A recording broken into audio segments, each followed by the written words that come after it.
Je vous présente Lisa Harvey, psychologue clinicienne de formation et elle a fait les études de l'âme et la souffrance. Et ce thème, elle est toujours passionnée, Lisa. Pendant de nombreuses années, elle a exercé en tant que psychologue clinicienne dans un centre médico-psychologique. Et en parallèle avec ça, Lisa a fait une formation de relaxation, sophrologie, aromathérapie, lithothérapie, enfin, passer à féminin sacré et d'autres séminaires de développement personnel. Ensuite, Lisa a décidé de se tourner vers l'astrologie et elle a pris les cours pendant 3 ans pour comprendre le psyché humain au-delà du mental et déterminer les événements de sa vie. Ensuite, elle a continué son travail spirituel par les lectures. Je vais recommencer du coup, ça va être plus simple. Mince. Oui, les téléphones C'est les là. aléas. Ça, d'habitude, je l'ai fait, mais là, je n'ai pas fait. Je ne sais pas, j'ai déconnecté. Bon, je recommence. C'est pas grave. Je vous présente Lisa Arben, psychologue clinicienne de formation. Elle a fait les études de l'âme et de souffrance qui l'a toujours passionnée. Pendant de nombreuses années, elle a exercé en tant que psychologue clinicienne et en parallèle, elle a fait une formation en relaxation, sophrologie, aromathérapie et lithothérapie. Puis sur le féminin sacré et d'autres séminaires de développement personnel. Ensuite, Lisa a décidé de se tourner vers l'astrologie. Il a pris des cours pendant 3 ans pour comprendre le psyché humain au-delà du mental et déterminer les événements de sa vie. Elle continue son éveil spirituel par des lectures et elle découvre la physique quantique, l'univers connecté et notre alliance à la source divine, la loi d'attraction. Très attirée par le monde invisible des êtres de la nature, Lisa elle a suivi une formation dans médiumnité et entérologie humaniste. Lisa également a été initiée aux lectures des archives akashiques avec les méthodes de Linda Howe. Elle découvre également les soins énergétiques grâce à Lara Rochi et elle a été initiée au recouvrement d'âme. Sa rencontre avec sa flamme jumelle en 2017 a été déterminante dans sa vie. Il a ouvert des plans de conscience spirituelle et sa médiumnité. Lisa souhaite, en tant que travailleur de lumière, contribuer à l'ouverture de conscience du monde. Bonjour Lisa, comment allez-vous aujourd'hui? Bonjour Elena, merci beaucoup pour cette présentation. J'espère que vous allez bien aussi. Oui, merci, je vais bien. Quel parcours extraordinaire! Vous avez fait tellement de choses. Donc, J'ai fait beaucoup de choses, oui. oui. Donc, comment ça se fait que vous êtes arrivé sur ce chemin spirituel? C'est quoi votre parcours tellement riche en enseignement? Alors c'est vrai que j'ai un parcours assez atypique, hein. Il a fallu vraiment que j'expérimente beaucoup de choses dans plusieurs domaines avant de me découvrir. Et encore actuellement, je suis encore en pleine connaissance et reconnaissance de moi-même et de qui je suis au travers de ma pratique, des rencontres que je fais, notamment en tant que thérapeute. Et voilà, je pense que de toute façon, on est toujours en évolution. Je suis toujours en évolution. Et c'est vrai que mon parcours, bon, après mon baccalauréat, j'ai fait l'école d'esthétique, donc absolument rien à voir avec le domaine. Je me suis vite tournée vers des études de psychologie qui m'ont vraiment passionnée. Et donc après, j'ai travaillé pendant 16 ans dans un centre médico-psychopédagogique, hein, comme vous avez dit. Mais c'était axé vraiment sur la psychanalyse. Et je me suis vite rendu compte au bout d'un temps que ça ne vibrait plus en moi parce qu'on ne prenait pas en compte la dimension spirituelle, en tous les cas en psychologie, alors que pourtant la psychologie, c'est l'étude de l'âme. Et voilà, j'ai vraiment pris conscience qu'on ne prenait pas du tout en compte cette dimension. Ça, je l'ai compris qu'après. Je ne l'ai pas compris au moment où j'ai démissionné. Donc, j'ai donc démissionné. J'ai fait du marketing relationnel, donc encore rien à voir, mais qui m'a vraiment ouvert à d'autres choses et vraiment à d'autres rencontres qui m'ont amené justement au travers à découvrir la loi d'attraction notamment. Et j'ai compris au travers de stages de développement personnel aussi qu'on était vraiment des créateurs de notre vie, qu'on n'était pas des victimes, qu'on n'était ni soumis ni victimes. Et voilà. Et là, ça a ouvert vraiment beaucoup de portes. Entre-temps, j'avais commencé des cours d'astrologie.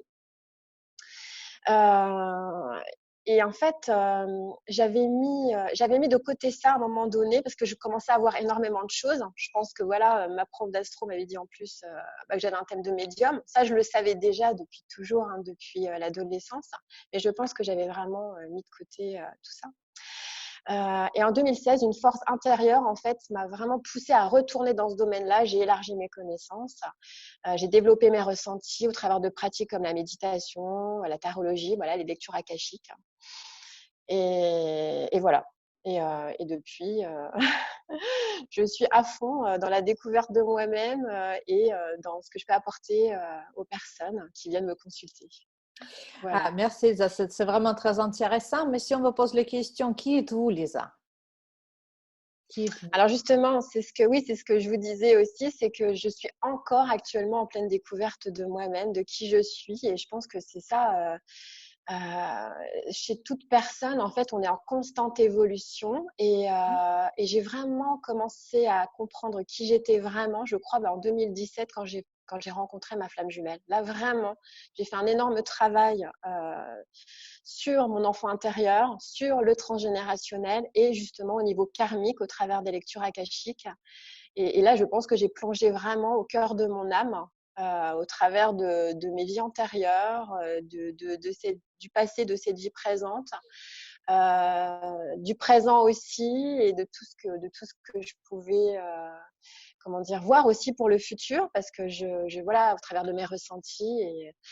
Et je pense que je suis encore aujourd'hui, je ne peux pas répondre totalement à cette question-là, parce que je pense que je suis encore et toujours en pleine connaissance de moi-même aujourd'hui. Donc, voilà. Très bien.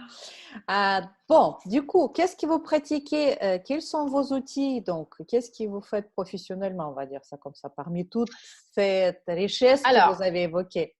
Quels sont vos oui, outils préférés? alors bon, j'accompagne vraiment des personnes vers leur chemin intérieur, à comprendre qui elles sont réellement, dans le réveil spirituel, au travers d'outils. Donc vraiment, moi, c'est l'astrologie, donc les thèmes natals, thèmes karmiques, des synastries qui sont des études relationnelles que je pratique beaucoup justement pour les flammes jumelles, parce qu'elles sont vraiment en questionnement. Euh, et, et vraiment beaucoup de lecture akashique. Donc là, vraiment, et moi, j'ai accès aux vies antérieures. Alors, on me donne aussi des informations, bien sûr, sur le passé des personnes dans cette vie-là, sur ce qu'elles ont pu refouler au niveau Mhm. de certains traumatismes. Mais j'ai vraiment énormément accès aux vies antérieures et notamment aux nœuds karmiques qui viennent bloquer justement la réalisation dans cette vie actuelle. Donc, et tout ce que je fais, en fait, ça se fait à distance, via Skype ou par téléphone. Voilà, je ne travaille qu'à distance. Oui, comme moi d'ailleurs aussi, hein. Ça ne nous Oui, empêche pas de travailler à distance. Du oui. coup, qui vient vous consulter? C'est pour quelles raisons? C'est quoi? Pourquoi les gens viennent vous consulter? Qu'est-ce qu'ils cherchent? Alors, je dirais que toute personne qui commence à être dans un questionnement intérieur ou dans un développement spirituel, que ce soit au début de son éveil spirituel ou même dans un parcours plus avancé, peut venir me consulter. Et j'ai énormément aussi beaucoup de flammes jumelles qui viennent me consulter pour avoir des réponses quand il y a vraiment un blocage dans cette vie actuelle, pour aller rechercher en fait qu'est-ce qui a bloqué au niveau karmique, qu'est-ce qui a bloqué, quelles sont les blessures de l'enfant intérieur, des questionnements aussi. Alors, je pratique aussi des guidances. Donc voilà, c'est vraiment aussi quand elles ont des questionnements sur leur parcours de vie, sur leur chemin de vie aussi au niveau professionnel. C'est vraiment des personnes qui sont en questionnement. Et c'est des personnes du monde entier, puisque donc, grâce aux réseaux sociaux, j'ai autant des personnes du Canada que des fois de Tahiti, que de France, voilà, c'est vraiment très vaste. Et enfin, je trouve que c'est très, très enrichissant de pouvoir apporter mon aide. Et puis, toutes ces rencontres aussi m'apportent beaucoup. D'accord. Voilà. Donc, dites-moi, vous avez parlé de ça. Qu'est-ce qui sont les annales akashiques? Qu'est-ce que c'est ça pour vous? Alors, on peut vraiment imaginer l'akasha comme une grande bibliothèque, en fait, qui va renfermer tous nos actes, nos pactes, tous les événements de nos vies. Et vraiment, quand on accède aux annales akashiques, on plonge vraiment au cœur de l'âme. Et ça représente vraiment le savoir de toutes choses, du passé, du présent et du futur. Mhm. Alors moi, dans ma pratique, c'est vrai que j'ai pas accès forcément au futur. Je pense que c'est pas, voilà, c'est pas ce que j'ai choisi. Euh, mais, euh, mais voilà, c'est vraiment, c'est beaucoup plus les vies antérieures en fait. J'ai vraiment accès aux vies antérieures. Et pour moi, les annales akashiques, ce sont des vibrations. On va rentrer dans une vibration énergétique beaucoup plus haute. Et on va me donner ces informations-là sous forme de vibrations énergétiques qui sont traduites par des images, des symboles, des ressentis, d'un langage en fait que l'esprit peut comprendre, que je peux transmettre aux personnes qui viennent me consulter. Voilà. Bon, c'est très intéressant. Donc, qui peut avoir l'accès aux annales akashiques? Alors, toute personne, en fait, qui est dans un chemin spirituel ou qui a reçu une initiation peut avoir accès aux annales akashiques. Il n'y a pas besoin d'être à tel ou tel niveau spirituel. Si la méthode est destinée à la personne, alors tout va se passer vraiment en corrélation avec son évolution. Il n'y a pas besoin de puissance, en fait, pour accéder aux annales akashiques. Alors, je dirais que les personnes qui sont… Parce que pour moi, il y a vraiment… on est vraiment… Là, j'en parlerai tout à l'heure quand j'ai parlé des flammes jumelles. On a une dominante de polarité qui est soit yang, soit yin. Et c'est vrai que quand on est quand même de polarité yin, on a vraiment beaucoup plus de facilité à accéder aux annales akashiques parce qu'on a peut-être plus cette facilité à lâcher le mental. Mais je dirais que toute personne qui est dans son évolution peut avoir accès. Voilà, et ça va se faire selon si elle a plus développé la clairaudience, la clairvoyance, le clair ressenti. Voilà. D'accord, très bien. Donc, techniquement, comment ça se passe, comment ça se déroule en lecture akashique? Alors, tout simplement, déjà, il est nécessaire que la personne soit dans un endroit calme. Ça va être un moment vraiment que pour elle. Donc, en fait, je vais rentrer dans ces dossiers akashiques à l'aide d'une prière et de son nom d'usage, puisque le nom a une vibration. Donc, voilà. Puis, en fait, elle va poser sa question ou problématique. Dans une lecture akashique qui va durer environ 1 heure, on peut aller voir 1 à 2 problématiques, mais elle peut poser aussi plusieurs questions en relation avec sa problématique. Ça va vraiment être un échange. C'est-à-dire qu'il va y avoir… alors, l'akasha, c'est vraiment une énergie très puissante, à auto-vibratoire. Donc, en fait, déjà, ça va amplifier l'énergie positive de la personne. Ça va nous envelopper, en fait. Et donc, en fait, je vais recevoir, moi, des flashs, des ressentis. Et je me connecte aussi au chakra de la personne. Et je ressens également au niveau du corps. Donc, je vais pouvoir lui délivrer des messages de ce que je vois, des vies passées ou quelle est la cause, en fait, de son blocage actuel ou de son questionnement actuel. Et il va y avoir également un nettoyage énergétique qui va se faire dans la lecture akashique, où là, on va pouvoir transmuter, en fait, les nœuds karmiques, les blocages, pour qu'en fait, à la fin, elles ressortent dans un apaisement. C'est vraiment le but, c'est ressortir des dossiers vraiment apaisés. Merci beaucoup. Dites-moi, est-ce qu'il y a une problématique particulière en lecture akashique? Qu'est-ce Alors que les gens non, il n'y a demandent le pas… plus? Oui, il n'y a pas de problématique plus ou moins propice à une lecture des dossiers. En fait, ça peut être pour toutes sortes de questions, que ce soit des domaines sentimentaux, professionnels, mission de vie, toute question. La seule chose, c'est que voilà, on doit pas entraver le libre arbitre de la personne. Donc, c'est pour ça qu'en fait, on ne doit pas proposer nous-mêmes une lecture à une personne. C'est vraiment la personne qui vient, qui en fait la demande. Parce qu'il faut vraiment qu'elle soit prête à entendre ce qui va lui être dit pour que ce soit libéré. Donc, il n'y a pas de problématique plus ou moins particulière. Ça englobe vraiment tout, mais c'est très souvent quand vraiment la personne a des questionnements et une problématique qui vient vraiment entraver son évolution. Voilà. Oui, c'est vrai qu'ici, c'est important que les personnes, par la suite, elles prennent certaines démarches une fois qu'elles a reçu le message. Donc, Oui. ça, c'est important aussi parce que parfois, on apprend des choses sur nous ou quelque chose, mais par la suite, on ne fait rien du tout et du coup, les choses, elles restent tant qu'elles ont. Donc, C'est ça. Il faut être prête. Il faut oui, être prêt. il faut être prêt. Il faut être prêt à les revoir. C'est pour ça, en fait, avant de venir vous consulter, il faut vraiment se mettre d'accord avec ce que ça, c'est pas juste la curiosité ou surtout, Tout à fait. c'est pas juste Oui. pour faire des voyages dans les vies antérieures pour voir ce qui s'est passé. Non, Moi, parce c'est qu'il y ce a qu'ils quand appellent le même… tourisme. oui.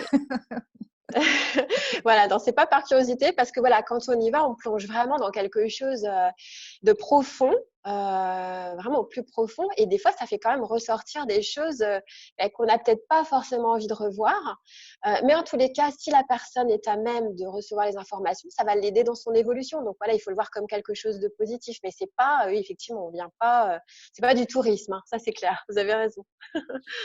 À qui Voilà. on se connecte lors d'une lecture? Alors, on se connecte à des énergies vraiment d'un plan supérieur. Comme je vous le disais, on est vraiment dans des vibrations plus élevées. Donc, en fait, on va se connecter aux seigneurs, aux maîtres, aux enseignants et aux êtres chers des dossiers akashiques. Mhm. Voilà. Les seigneurs sont les protecteurs des dossiers et vont autoriser l'accès ou non. Et justement, c'est là que ça rentre en compte, puisque par exemple, si une personne n'est pas prête vraiment à voir telle ou telle chose, les seigneurs peuvent bloquer l'accès au dossier. Après, en fait, ce sont vraiment les maîtres, les enseignants, les êtres chers qui vont me donner les informations que je vais pouvoir délivrer à la personne.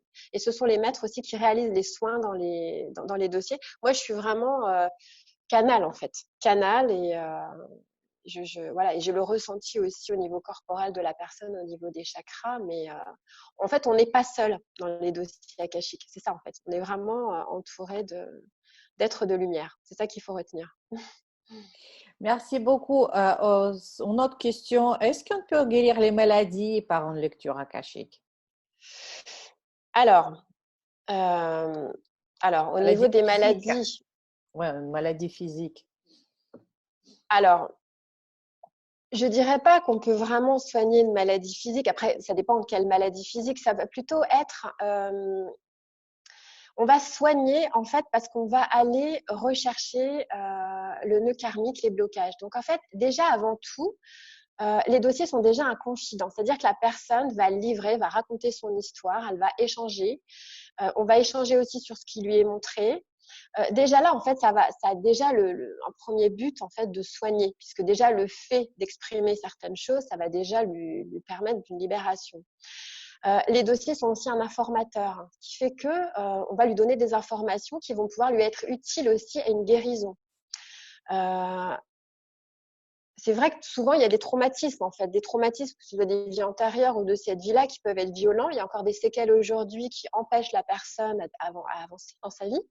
Et en fait, en libérant ces mémoires, ça va permettre en fait une guérison. Donc, on est plutôt sur la guérison de l'âme. Alors, bien sûr que comme le corps est aussi en lien avec l'âme, effectivement, ça va aussi se répercuter sur le corps physique. Après, voilà, je ne peux pas dire qu'on peut soigner toute maladie physique en allant dans les dossiers akashiques. Non. Mais en tous les cas, ça va donner des indices, on va aller rechercher la cause. Et vu qu'il y avait une libération, une épuration karmique, effectivement, ça peut quand même aussi se répercuter au niveau du corps. Voilà.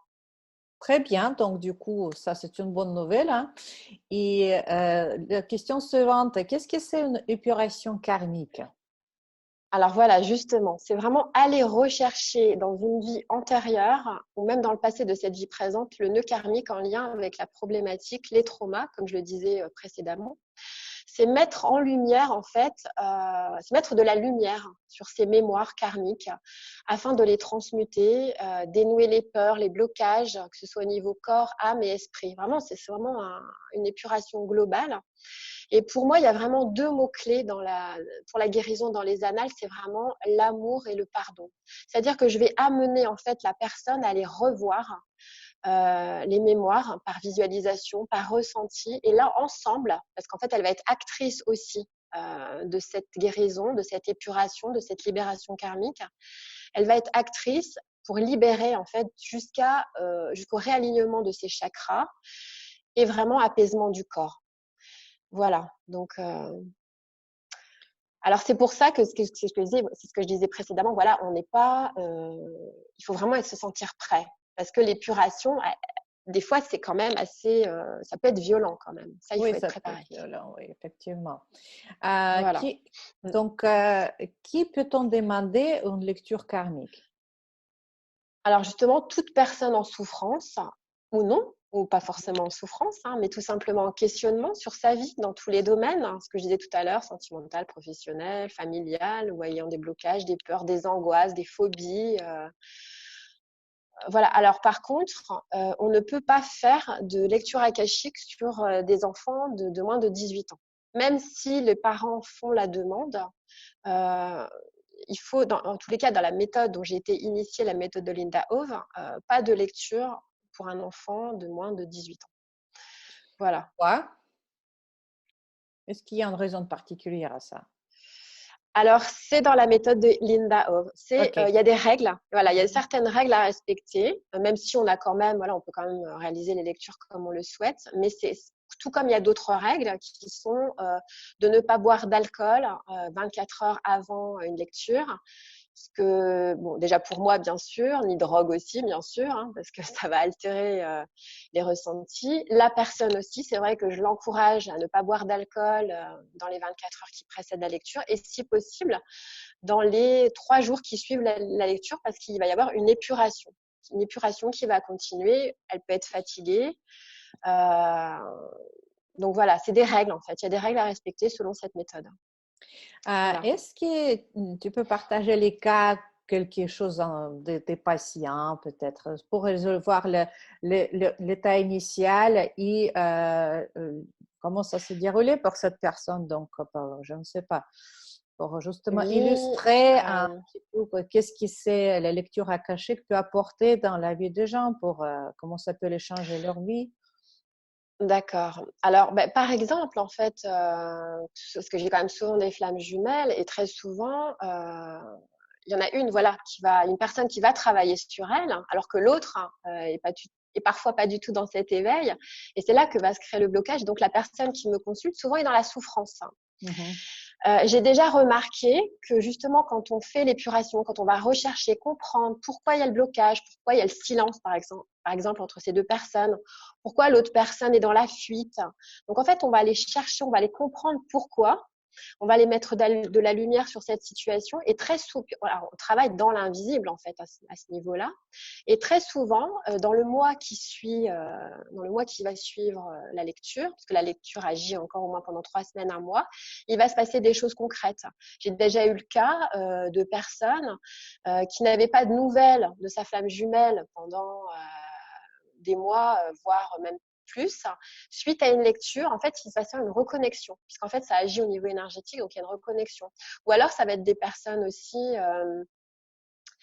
Euh, Souvent, en fait, il va se passer quelque chose en lien avec d'autres personnes dans leur vie. Et ça se passe vraiment dans le concret. C'est-à-dire que nous, on travaille dans l'invisible, mais après, dans la matière, dans le terrestre, il va se passer vraiment quelque chose dans sa vie suite à cette révélation, ou alors que ce soit même aussi au niveau professionnel. J'ai déjà eu le cas, en fait. Voilà, les chemins s'ouvrent, en fait. Il y a une ouverture, en fait, au niveau des chemins. Mais parce que aussi la personne va prendre conscience et peut-être va aussi se mettre en action pour que les choses changent. Donc en fait, ça se situe vraiment à divers niveaux, puisqu'elle n'est plus bloquée dans sa vie. Alors aussi, souvent, il y a une révélation des dons. On va aller revoir les traumatismes, mais on va aller rechercher aussi les dons des vies passées. Donc voilà, ça se situe à 2 niveaux. Donc en fait, elle va prendre conscience de sa lumière intérieure, de ses dons, qui vont lui permettre aussi de pouvoir continuer à avancer et de réaliser sa mission de vie. Et voilà, ça, c'est quand même très souvent le cas. Voilà. Merci Lisa, c'est très intéressant ce partage. Tu as plusieurs fois évoqué les flammes jumelles. Donc, qu'est-ce que c'est? Qu'est-ce que c'est une flamme jumelle pour tous ceux qui ne connaissent pas? Alors, je vais tenter de répondre à cette question avec mon expérience dans ce parcours si particulier et aussi vraiment par rapport au parcours que toutes les personnes qui me consultent ont. Mais il faut savoir qu'on trouve aussi beaucoup de théories sur Internet. Donc ici, je vais vraiment simplement parler de ma vérité et de ce que je vois autour de moi et par rapport à ce que je vis moi-même. Donc, pour moi, voilà, il y a une particularité de couple qu'on appelle flamme jumelle. Et c'est vraiment des complémentaires opposés, des égos différents, deux personnages qui vont se distinguer fondamentalement au niveau des différences sociales, familiales, culturelles, lieux de vie, âge, couleur de peau, religion. On est vraiment dans des oppositions totales qui vont faire que elles vont vraiment avoir des difficultés au niveau terrestre en tous les cas. Donc, c'est une reconnaissance d'âme. Mais au niveau terrestre, ça va être vraiment très, très difficile. Pour moi, il y a vraiment deux polarités. En tous les cas, c'est vraiment ce que j'ai vu. Mais ma pratique évolue, donc là, je vais quand même nuancer. C'est vrai qu'il y a deux polarités, yang, yin. On appelle, enfin, on peut aller voir sur Internet, runner, chaser. C'est vrai que j'ai souvent utilisé ces termes. Donc le runner, c'est le fuyant, le chaser, c'est le contrôlant. Et en fait, dans cette relation d'amour, qui est quand même une relation d'amour, une relation d'âme, un lien d'âme très très fort, les différences et les oppositions vont créer le choc des égos. Ils vont réactiver les blessures, les traumatismes, le karma qui demande à être épuré aussi. C'est avant tout un lien d'âme, un lien spirituel et qui va permettre aussi de découvrir qui on est vraiment, ses dons, qui va nous amener vers notre véritable chemin de vie. Donc c'est vraiment, ça peut être vraiment un bouleversement dans la vie de chacun, cette rencontre. Et c'est aussi une rencontre qui va permettre la guérison des deux personnes. Alors des deux ou de l'un, parce qu'il y en a des fois, il y en a toujours un qui n'est pas dans cette avancée, qui ne souhaite pas. Et je pense qu'on a notre libre arbitre. Et c'est pas forcément toujours les deux. Et en tous les cas, ça peut permettre aussi, pour moi, c'est l'ultime relation vraiment traumatique karmique qui va nous permettre de la résolution de notre karma. Des deux, de l'un des deux, selon l'avancée spirituelle. Pour moi, en tous les cas, ma vérité d'aujourd'hui, c'est ça. Ça va peut-être encore évoluer. Hein. Merci beaucoup pour ce partage, c'est très intéressant. La notion de flamme jumelle, quand est-ce que ça a apparu dans ta vie pour la première fois? Alors, cette notion, en fait, m'est apparue déjà en 2016. J'étais donc déjà sur mon chemin spirituel depuis 2010. Je pensais avoir travaillé vraiment totalement sur moi, sur mes blessures. Or, en fait, il n'en était rien. Je pense que la rencontre avec sa flamme jumelle, en tous les cas, c'est ce qui s'est passé pour moi, arrive dans sa vie où, en fait, on ne peut plus rien apprendre par soi-même tout seul, en fait. Et là, ça vient créer un grand tsunami, un grand bouleversement dans sa vie qui va nous amener à l'ultime découverte de nous-mêmes. En tous les cas, c'est ce qui s'est passé pour moi. Ce que je disais, l'ultime épuration karmique des traumatismes du passé. Et pour moi, c'est avant tout un chemin vers soi. En tous les cas, moi, ça a été vraiment un chemin vers moi. Et ça crée quand même un gros bouleversement dans la vie. Hein. Voilà. J'imagine ça. Du coup, est-ce que tout le monde est en flamme jumelle? Alors, dans ma vérité, toujours, je pense que oui, mais je pense qu'elle n'est pas forcément toujours incarnée. Ça dépend aussi dans cette vie-là, si on est sur un chemin spirituel ou pas.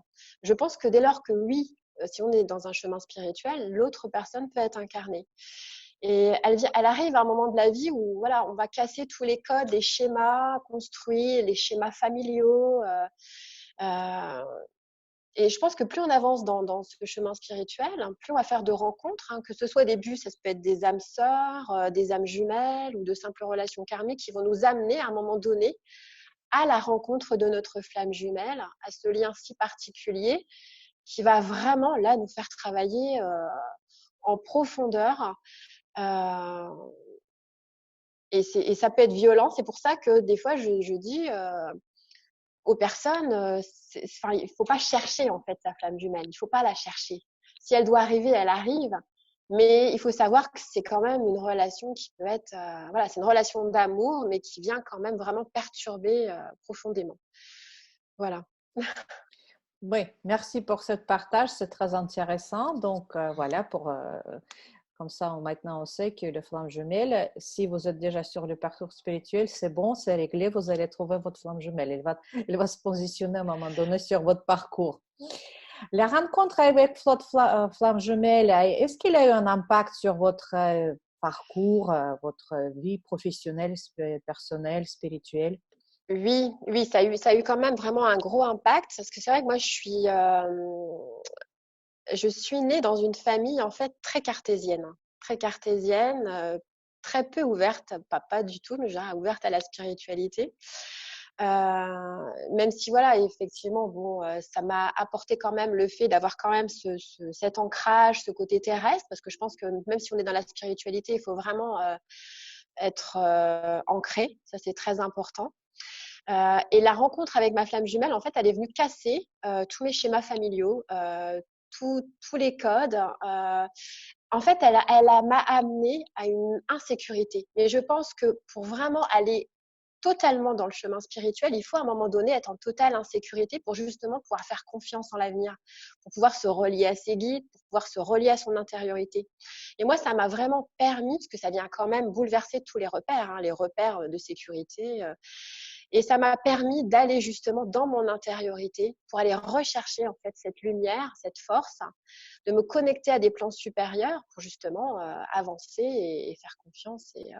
En fait, c'est aller rechercher cette sécurité intérieure à l'intérieur et non plus à l'extérieur, comme beaucoup de personnes font en fait. Donc, oui, ça a énormément eu d'impact sur ma vie et ça en a encore aujourd'hui parce que je suis en plein changement de vie. Donc voilà. Merci beaucoup pour ce partage. Et donc, pour nous, les gens qui nous écoutent, quel est le rôle des flammes jumelles? Comment ça peut nous faire évoluer les personnes, donc?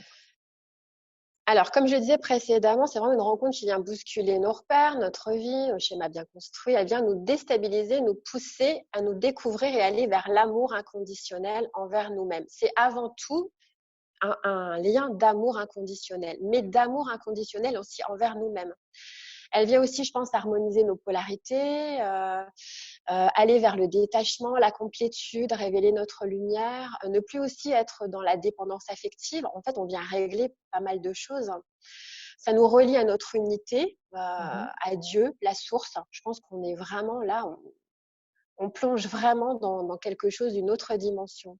Je pense que l'homme est toujours en quête d'amour, de cet amour universel. C'est ça ce qu'on recherche. Et on va le découvrir au travers de rencontres, et notamment avec la flamme jumelle, mais qui va nous permettre de découvrir cet amour universel, mais cet amour aussi envers nous-mêmes.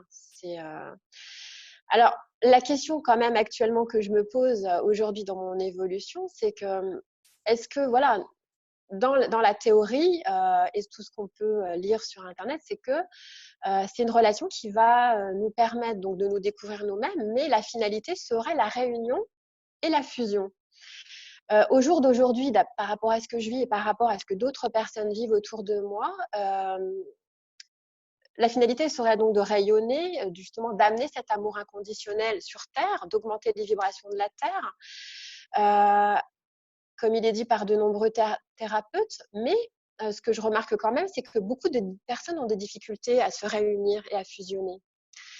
Et est-ce qu'après cette relation ultime traumatique, est-ce qu'il n'y a pas une relation peut-être encore plus grande ou alors il faudrait que les deux en fait soient arrivés à ce chemin de complétude en fait pour arriver à la réunion et à la fusion. Voilà, enfin, je pense que ça peut ouvrir à de nombreux questionnements. Je pense qu'il ne faut pas s'enfermer, il ne faut pas s'emprisonner comme certains thérapeutes peuvent amener en disant voilà, la finalité est forcément la réunion, la fusion. Sinon, vous allez vous prendre les foudres karmiques si vous êtes dans le déni. Moi, je ne suis pas du tout dans cette vision-là. Je pense qu'il faut avoir une ouverture beaucoup plus vaste. Et il y a tout un champ de possibilités. Et ce qui compte, c'est d'abord l'amour de nous, l'amour des autres, d'être heureux.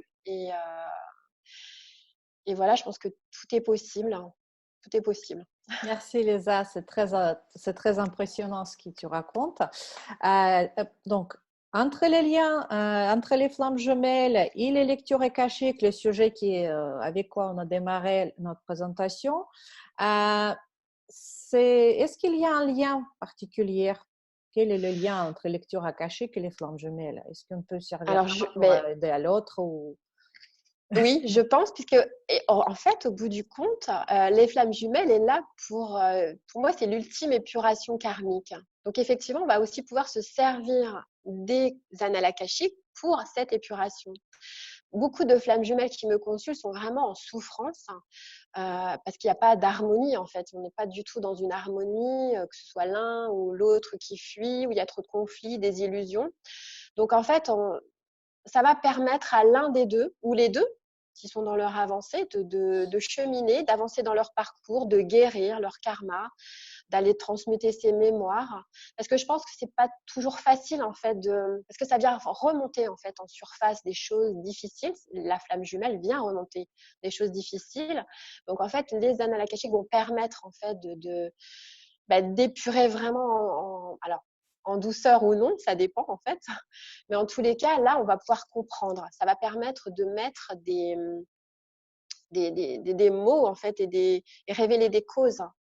Et, et voilà. Donc, après, voilà, je ne dirais pas euh, que les annales akashiques viennent forcément amener à la fusion des deux personnes, parce que on ne peut pas promettre ça aux personnes. Parce que si l'autre personne ne veut pas travailler sur elle, on ne peut pas l'obliger non plus, hein. Donc voilà, c'est avant tout une épuration pour soi-même et aller vraiment vers le meilleur pour soi-même. Donc ça peut aider en tous les cas les flammes jumelles vraiment à avancer vers leur chemin. Voilà. Merci beaucoup. Tout à l'heure, donc, on a parlé de lecture akashique. Donc, techniquement, comment ça se passe dans le… Normalement, ça se commence c'est le travail qui est dans l'invisible, mais concrètement, dans les matières, pour des personnes, qu'est-ce qui va se passer? Alors, des fois, il peut se passer beaucoup, beaucoup, beaucoup de choses.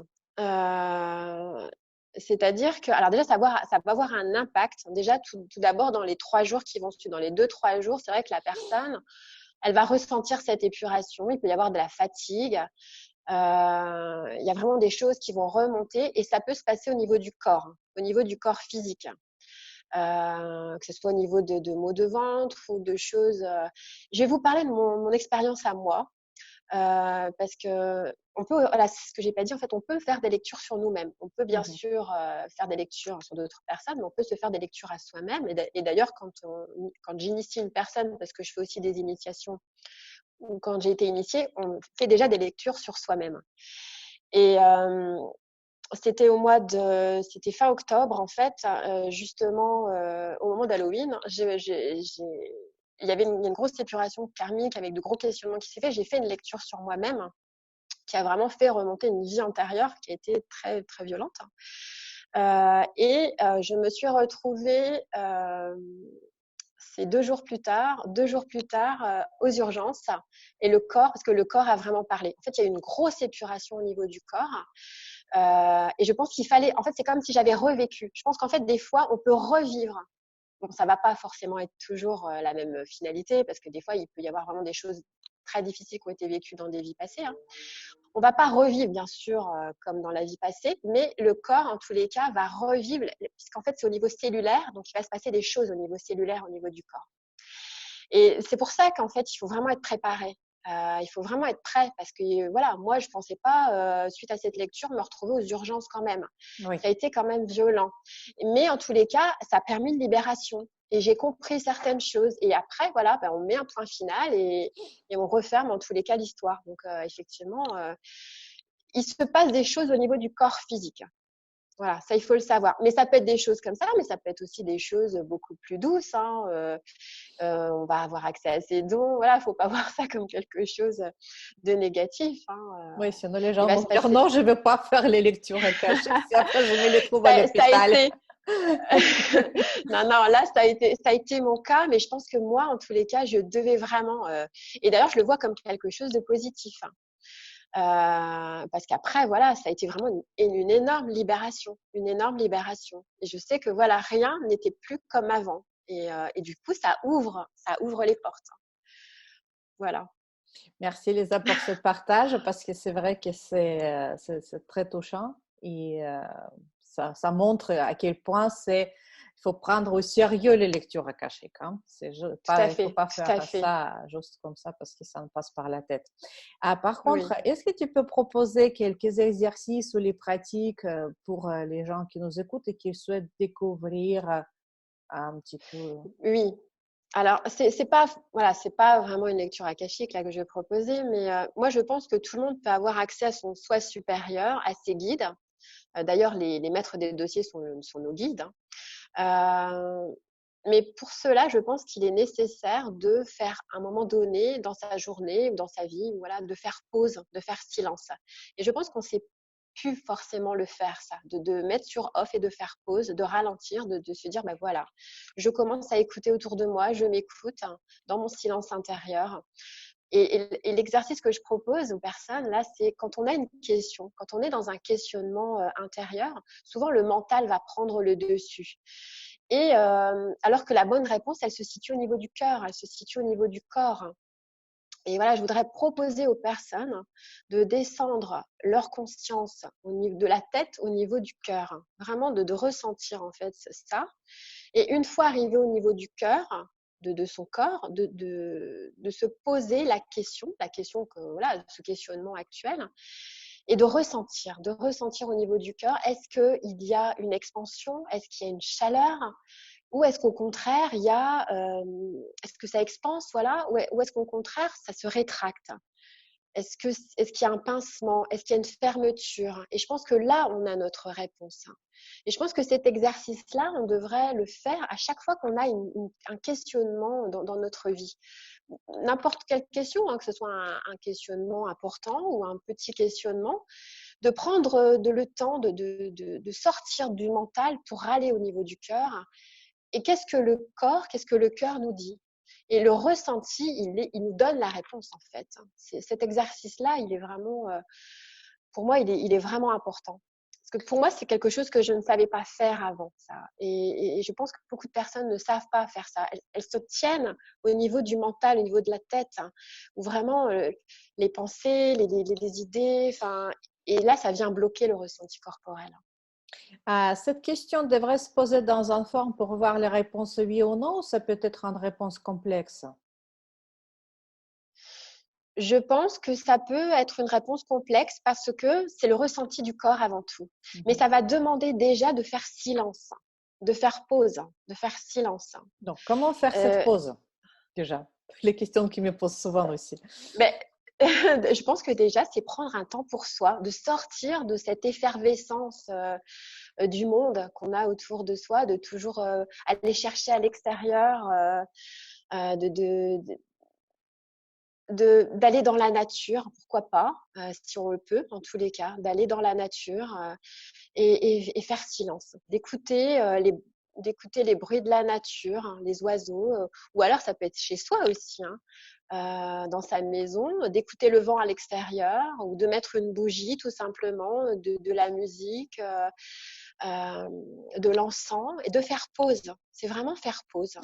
Mais ça implique de prendre ce temps pour soi. Et je pense qu'aujourd'hui, on ne sait Oui. plus forcément prendre ce temps pour soi parce qu'on est pris dans nos activités, dans nos obligations, dans tout ce qu'on nous a inculqué. Voilà, il faut absolument faire ci, faire ça, sinon on est des feignants et on ne fait rien. Et alors que je pense que ce temps de pause, ce temps de méditation, il est très important.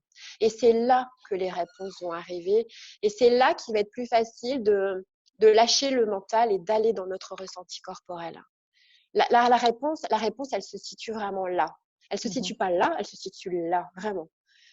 Et ça Merci. demande un exercice quotidien, je dirais, de tous les jours. Oui, ça serait bien peut-être faire cet exercice tous les jours, comme tu le dis, par exemple pour justement se sentir bien ou d'arrêter le flux de pensées pour les natures inquiètes. Ça serait bien juste 5 minutes, pas 10 minutes, pas plus. Comme Tout ça, à fait, mais tous ça les jours, suffit. et du coup, par la suite, ça va être de plus facile de rentrer dans cet état de calme et de connexion vers Oui, son âme, connexion vers soi. Ah, tout à fait. merci beaucoup pour cette pratique, c'est très intéressant et facile Merci. à mettre en œuvre. Donc, j'invite à tous les participants de mettre en œuvre cette technique. Est-ce que vous pouvez donner un conseil peut-être pour les participants de ce sommet? Oui. Alors, mon conseil aujourd'hui, déjà, et ça, je pense que tout le monde le sait, il y a deux vibrations importantes dans la vie, c'est l'amour ou la peur. Deux émotions de base, l'amour ou la peur. L'amour, c'est vraiment la plus haute vibration. La peur, c'est la plus basse. Entre les deux, il y a plusieurs émotions, mais vraiment, c'est les deux les plus importantes. Moi, le conseil que je voudrais donner aux participants, c'est vraiment de faire vos choix dans l'amour et non dans la peur. De demander à l'univers de vous connecter à votre part divine, justement, pendant ces temps de pause. Et je pense que d'avoir confiance, d'avoir foi en la vie, et là, l'univers va nous apporter de magnifiques cadeaux. Et ce que je vous dirais, c'est voilà, vous êtes des créateurs. Vous êtes des créateurs et ça, ne l'oubliez jamais. Ne l'oubliez jamais. C'est vraiment très Merci important. beaucoup. Merci beaucoup, Lisa, pour ces Merci, conseils. Elena. Comment on peut te trouver? C'est-à-dire, est-ce qu'il y a un site internet, les pages Facebook, YouTube? Donc, comment les gens qui s'intéressent à ce thème, ils peuvent venir un petit peu apprendre plus sur toi et peut-être un jour peut-être te Alors, consulter. oui, alors bah, donc sur mon site, hein, j'ai un site internet, donc www.lisaarwan.com. Sur les réseaux sociaux, Facebook, Instagram. J'ai une page professionnelle aussi Facebook qui s'appelle À la découverte de soi. Sur YouTube, donc j'ai une chaîne YouTube où je propose, où j'explique en fait, que sont les annales akashiques ou en astrologie, mais surtout en astrologie, je fais les thèmes de nouvelle lune, les énergies de nouvelle lune et de pleine lune, voilà, qui peuvent nous aider en fait dans notre cheminement tous les 15 jours. Donc voilà, sur YouTube et voilà, donc je propose des consultations à distance, hein, par téléphone, Skype, WhatsApp. euh, voilà, donc on peut me trouver facilement sur Internet. Voilà, Elena. Merci, Lisa, merci. Je te remercie beaucoup pour ton temps et pour tes conseils et à très Moi bientôt aussi. te voir avec un grand plaisir. Et Moi aussi, je te remercie merci vraiment, et bonne chance sincèrement pour du fond toi, du cœur. pour tous tes projets. Merci beaucoup. À Merci. À bientôt. très bientôt, Elena. À Au bientôt. revoir. Au revoir.